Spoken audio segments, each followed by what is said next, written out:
ಸರಿ ಇಲ್ಲ. ರಾಜ್ಯದಲ್ಲಿ ಇಂತಹ ಪರಿಸ್ಥಿತಿ ಇರುವಾಗ ಈ ಅಸಮಾಧಾನಕ್ಕೆ ಇನ್ನೊಂದು ವೇದಿಕೆ ಮಾಡಿಕೊಟ್ಟಿದ್ದು ಇದರ ಅಗತ್ಯ ಇತ್ತ ಅನ್ನುವಂತಹ ಪ್ರಶ್ನೆ ಇದೆ. ನೀಟಾಗಿ ಕ್ಯಾಬಿನೆಟ್ ಎಕ್ಸ್ಪೆಂಡ್ ಆಗಿದ್ರೆ ಮುಗಿದು ಹೋಗಿರೋದು. ಇಷ್ಟೆಲ್ಲಾ ಗೊಂದಲ ಗಲಾಟೆಗಳ ಅಗತ್ಯ ಇತ್ತ ಅನ್ನುವಂತಹ ಪ್ರಶ್ನೆ ಮೂಡ್ತಾ ಇದೆ. ಈಗ ವಿರೋಧ ಪಕ್ಷದವರಾಗಿ ನೀವು ಇದನ್ನ ಹೇಗೆ ನೋಡ್ತೀರಿ ಅಂತ? ಈಗ ಇಡೀ ಈ ಕ್ಯಾಬಿನೆಟ್ ಎಕ್ಸ್ಪೆನ್ಷನ್ ಆಗೋ ಸಮಯಕ್ಕೆ ಯಾರೆಲ್ಲ ಅಸಮಾಧಾನ ಇರ್ತಿದ್ದೋ ಅವರೆಲ್ಲ ಹೇಳಿದ್ದಂಥದ್ದು ನನಗೆ ಪ್ರಾಮಿಸ್ ಮಾಡಿದ್ರು ಅನ್ನೋ ಮಾತನ್ನ ಬಹಳ ಪ್ರಮುಖವಾಗಿ ಹೇಳಿದ್ದಾರೆ. ಯಾರ ಮಾತು? ಅದು ಬೇಳೂರು ಗೋಪಾಲಕೃಷ್ಣ ಇರ್ಬೋದು, ಟಿ.ಬಿ. ಜಯಚಂದ್ರ ಅವರು ಇರ್ಬೋದು, ಮತ್ತೆ ಸಂಗಮೇಶ್ ಅವರು ಇರ್ಬೋದು. ಇವರು ಮಾತಾಡಿದ್ದು ನಮಗೆ ಪ್ರಾಮಿಸ್ ಮಾಡಿದ್ರು. ಅಂದ್ರೆ ಪ್ರಾಮಿಸ್ ಮಾಡಿ ನೀವು ಎಲ್ಲಿ ಕೈ ಕೊಟ್ರಿ?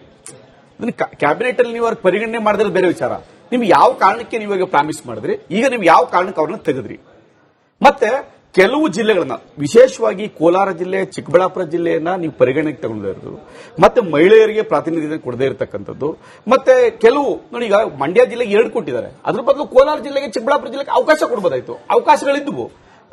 ಅದ್ರ ಜೊತೆಗೆ ಸೀನಿಯಾರಿಟಿ ನೀವು ನೋಡಿದ್ರೆ, ನಾವು ಹೇಳಿದಾಗೆ ಬೇರೆ ಪಾರ್ಟಿನ ಬಂದವ್ರಿಗೆ ಆದ್ಯತೆ ಕೊಟ್ಟಿರೋದಕ್ಕಿಂತ ಸೀನಿಯಾರಿಟಿ ಅಲ್ಲಿ ನೋಡಿದ್ರೆ ಸೀನಿಯರ್ 4 ಬಾರಿ ಗೆದ್ದಂತ ಸಂಗಮೇಶ್ ಇದ್ದಾರೆ, ಜಯಚಂದ್ರ ಅಂತವರು 7 ಬಾರಿ 8 ಬಾರಿ ಗೆದ್ದಂತವ್ರು ಇದ್ದಾರೆ. ಈಗ ಸೀನಿಯಾರಿಟಿನೂ ಕನ್ಸಿಡರ್ ಮಾಡಿದ್ರೆ, ವಿಭಾಗವಾರನೂ ಕನ್ಸಿಡರ್ ಮಾಡಿದ್ರೆ ಇರ್ತಕ್ಕಂಥದ್ದು ಅಸಮಾಧಾನಕ್ಕೆ ಕಾರಣ ಇದೆ. ವೆರಿ ಮೋಸ್ಟ್ ಇಂಪಾರ್ಟೆಂಟ್, ಪ್ರಾಮಿಸ್ ಯಾರು ಪ್ರಾಮಿಸ್ ಮಾಡ್ರು, ಯಾರಿಗೆ ಪ್ರಾಮಿಸ್ ಮಾಡಿದ್ರು, ಅದು ಇಂಪಾರ್ಟೆಂಟ್. ನೀವು ಏನಕ್ಕೆ ಮಾಡಿದ್ರಿ? ಪ್ರಾಮಿಸ್ ಕೊಟ್ಟ ಮೇಲೆ ನೀವು ಅದು ಫುಲ್ಫಿಲ್ ಮಾಡಬೇಕಾಯ್ತು. ಯಾವ ಡಿ.ಕೆ. ಶಿವಕುಮಾರ್ ಅವರು ಪ್ರಾಮಿಸ್ ಮೇಲೆ ನಿಂತ್ಕೊಂಡು ಚೀಫ್ ಮಿನಿಸ್ಟರ್ ಆದ್ರು, ಇದೇ ಪ್ರಾಮಿಸ್ ಅವ್ರು ಕೊಟ್ಟ ಮೇಲೆ ಆ ಪ್ರಾಮಿಸ್ ನ ಫುಲ್ಫಿಲ್ ಮಾಡಬೇಕಾಯ್ತು. ಈಗ ಒಂದ್ ಕಡೆ ಕೃಷ್ಣಪ್ಪ ಅವರು ಫ್ಯಾಮಿಲಿ ಅವರು ಅಲ್ಲಿ ಗಲಾಟೆ ಮಾಡ್ತಿದ್ದಾರೆ ಬೆಂಗಳೂರಲ್ಲಿ, ಈಗ ಅನೇಕ ಕಡೆ ಗಲಾಟೆ ಆಗ್ತಿದೆ. ಯಾಕೆ ಕಾರಣ ಆಗ್ತಿದೆ? ನೀವು ಕೊಟ್ಟ ಪ್ರಾಮಿಸ್ ಮೇಲೆ. ಈ ಗೊಂದಲಕ್ಕೆ ಕಾರಣ ಯಾರು? ಬೇರೆಯವರಲ್ಲ. ಇವತ್ತು ಆ ಗೊಂದಲ, ಇವತ್ತು 12-13 ಜನ ಶಾಸಕರು ಇವತ್ತೆಲ್ಲ ಮೀಟಿಂಗ್ ಮಾಡ್ತಿದ್ದಾರೆ ಅಂತಂದ್ರೆ ಕಾರಣ ಏನು? ಅದನ್ನ ಎಲ್ಲರೂ ಕೂಡ ನಿಮ್ ವಿಶ್ವಾಸಕ್ಕೆ ತೆಗೆದುಕೊಂಡು ಈ ಮಾಡಬೇಕಾಯ್ತು. ಜೊತೆಗೆ ನೀವು ಬೆಳಿಗ್ಗೆ ಪಟ್ಟಿ ರಿಲೀಸ್ ಆಯ್ತು, ಪದೇ ಚೇಂಜ್ ಮಾಡಿದ್ರಿ, 4 ಜನ ಚೇಂಜ್ ಮಾಡಿದ್ರಿ. ನೀವು ಆಡ್ ಮಾಡೋದು, ಡಿಲೀಟ್ ಮಾಡೋದು, ಅಂದ್ರೆ ನೀವು ಹೈಕಮಾಂಡ್ ಕಳೆದ 1 ತಿಂಗಳಿಂದ ಸರ್ಕಸ್ ಮಾಡಿ ಕೊನೆಗೆ ರಿಲೀಸ್ ಮಾಡಿದ ಪಟ್ಟಿಲಿ, ಆ ಪಟ್ಟಿನೂ ಕೂಡ 11 ಗಂಟೆಯಿಂದ 4 ಗಂಟೆ ಅಷ್ಟರಲ್ಲಿ ಬದಲಾವಣೆ ಮಾಡೋದು, ಸೇರಿಸೋದು, ಅಂದ್ರೆ ಯಾವ ರೀತಿ ನೀವು ಸರ್ಕಸ್ ಮಾಡ್ತಾ ಇದ್ರಿ, ಯಾವ ರೀತಿ ನೀವು ಪ್ರಾತಿನಿಧ್ಯ ಮಾಡಿದ್ರಿ, ಯಾವ ರೀತಿ ಪಟ್ಟಿನ ರಿಲೀಸ್ ಮಾಡಿದ್ರಿ, ಯಾವ ಕಾರಣಕ್ಕೋಸ್ಕರ ಮತ್ತೆ ಚೇಂಜ್ ಮಾಡಿದ್ರಿ ಪಟ್ಟಿನ? ಇದೆಲ್ಲವೂ ಕೂಡ ತಪ್ಪಲ್ವಾ? ಮತ್ತೆ ಅಲ್ಲಿ ಸ್ಪೀಕರ್ ಮತ್ತೆ ಡೆಪ್ಟಿ ಸ್ಪೀಕರ್ ಬಗ್ಗೆ ನೀವು ಲೆಟರ್ ಕೊಟ್ಟಿರ್ತಕ್ಕಂಥದ್ದು, ಕಾಂಗ್ರೆಸ್ ಲೆಟರ್ ಕೊಟ್ಟಿರ್ತಕ್ಕಂಥ, ಇವೆಲ್ಲವೂ ಕೂಡ ಎಲ್ಲೋ ಒಂದ್ ಕಡೆ ಕಾಂಗ್ರೆಸ್ನ ಒಂದಷ್ಟು ಗೊಂದಲಗಳಿದೆ. ಇವತ್ತು ಸಿದ್ದರಾಮಯ್ಯನವರು ಅಟೆಂಡೆನ್ಸ್ ಆಗದೆ ಇರಬಹುದು, ಮಲ್ಲಿಕಾರ್ಜುನ್ ಖರ್ಗೆ ಅವರು ಬರದೇ ಇರತಕ್ಕಂಥದ್ದು, ಎಲ್ಲೋ ಒಂದಷ್ಟು ಗೊಂದಲಗಳಿಗೆ ಕಾರಣ ಆಗಿದೆ.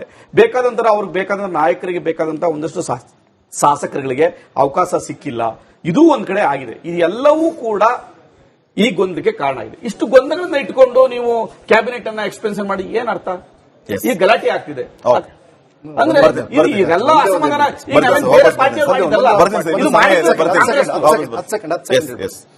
ನಾನು ಇದಕ್ಕೆ ಒಂದು ಪೂರಕವಾಗಿ ನಾನು ಏನ್ ಹೇಳ್ತೀನಿ ಅಂತಂದ್ರೆ, ಸಂಪುಟ ಪುನರಾಚನೆ ಮಾನ್ಯ ಮುಖ್ಯಮಂತ್ರಿಗಳ ಸರ್ವೋಚ್ಚ ಅಧಿಕಾರ. ನಮ್ಗದ್ರ ಬಗ್ಗೆ ಇತ್ರಾಸಿಲ್ಲ. ನಮ್ಗೆ ಇವ್ರು ಏನ್ ಮಾಡಿದ್ರು ಇತ್ರಾಸಿಲ್ಲ. ನಮಗಿರ್ತಕ್ಕಂಥದ್ದು ಇವತ್ತು 175 ತಾಲೂಕುಗಳಲ್ಲಿ ಬರ ಪೀಡಿತರಾಗಿದೆ. ಕುಡಿಯುವ ನೀರಿನ ಬರ ಬಂದಿದೆ. ಮತ್ತೆ ಇವತ್ತು ಕಾವೇರಿ ನೀರೊಂದಿಗೆ ನೀರು ಕುಡಿಯಲಿದ್ರೆ ಕದ್ದು ನೀರು ಬಿಡುವಂತ ವ್ಯವಸ್ಥೆ ಆಗ್ತದೆ. ನಾವು ಈ ರಾಜ್ಯದ ಮಹಿಳೆಯರು ಇವರ ಮಾತನ್ನ ನಂಬಿ 140 ಸ್ಥಾನಗಳನ್ನು ಕೊಟ್ಟಿದ್ದಾರೆ. 3.5 ಕೋಟಿ ಜನಸಂಖ್ಯೆ ಆಗಿದ್ದಾರೆ. ಅವ್ರಿಗೆ ಅವಮಾನ ಆಗಿದೆ, ಅನ್ಯಾಯ ಆಗಿದೆ. ನಾವು ಇದನ್ನಷ್ಟೇ ಹೇಳಲಿಕ್ಕೆ ಬಯಸ್ತೇವೆ ಹೊರತು ಅವ್ರು ಯಾರು ಮಂತ್ರಿ ಮಾಡಬೇಕು ಎಲ್ಲರೂ ಮಾಡೋದು ಅಷ್ಟೇ ಇದೆ. 2.5-3 ವರ್ಷದಿಂದ ಇದೆ. ಅವ್ರು ಮುಖ್ಯಮಂತ್ರಿ ಆಗ್ಬೇಕು, ಇವ್ರು ಮುಖ್ಯಮಂತ್ರಿ ಆಗ್ಬೇಕು, ಅವ್ರು ಸಂಪುಟ ಆಗ್ಬೇಕು, ಇವ್ರು ಸಂಪುಟ ಆಗ್ಬೇಕಂತ 3 ವರ್ಷದಿಂದ ಮಾಡೋದು ಅಷ್ಟೇ ಇದೆ. ನಾನು ಅದ್ರ ಬಗ್ಗೆ ಏನ್ ಹೇಳಲ್ಲ. ಇವತ್ತು ಬೆಂಗಳೂರು ಒಂದು ರೌಂಡ್ ತಾವೇ ಹೋಗಿ ಬಂದ್ರೆ ಗೊತ್ತಾಗ್ತದೆ. ಗುಂಡಿ ಬೆಂಗಳೂರು ಆಗಿದೆ, ಬ್ಯಾಂಡ್ ಬೆಂಗಳೂರು ಆಗಲಿಲ್ಲ, ಸ್ಕ್ವೇರ್ ಫೀಟ್ ಸರ್ಕಾರ ಆಗಿದೆ. ನಾವು ಅದ್ರ ಬಗ್ಗೆ ಏನ್ ಹೇಳೋದಿಲ್ಲ ಇವತ್ತು. ಅದಕ್ಕೋಸ್ಕರ ಇವತ್ತು ಕಾರ್ಯಕ್ರಮ ಇಟ್ಕೊಂಡಿಲ್ಲ. ಆದ್ರೆ ನಾವು ಮೊನ್ನೆ ಕಾಂಗ್ರೆಸ್ ವಕ್ತಾರರಲ್ಲಿ ಏನ್ ಬಯಸ್ತೀವಿ ಅಂದ್ರೆ, ಈ ರಾಜ್ಯದ ಸಮಸ್ಯೆಗಳನ್ನ